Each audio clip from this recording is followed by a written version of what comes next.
Hey guys అందరికి good morning happy Tuesday. So బేసిక్గా మా ట్యూస్డే రొటీన్ అనేది ఎలా ఉంటుందో చూపిస్తాను రండి. సో మా హస్బెండ్ వచ్చేసి ఆంజనేయ స్వామికి చాలా భక్తుడు, చాలా అంటే ఇంకా చాలా అనమాట. సో ఎవ్రీ ట్యూస్డే కంపల్సరీ టెంపుల్కి వెళ్తారు. అండ్ అక్కడ తార్బండ్ అండి, సికింద్రాబాద్ దగ్గర ఉన్న టెంపుల్కి పక్కా వెళ్తారు.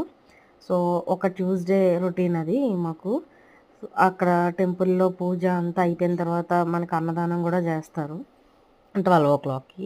అక్కడికి వెళ్ళి ఏదన్నా మొక్కుకుంటే 9 వీక్స్కి మనం అనుకున్నది జరుగుతుందని నమ్ముతారు. సో నేనైతే చాలా తక్కువే వెళ్తాను, ఎందుకంటే చిన్న బాబు ఉన్నాడు, చూసుకునే వాళ్ళు ఎవరూ లేరు.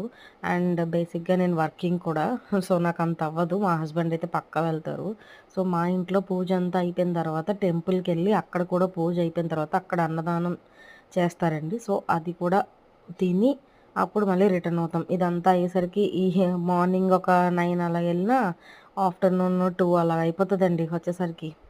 సో మీరందరూ మీ ట్యూస్డే రొటీన్ ఏంటనేది లైక్ చేయండి.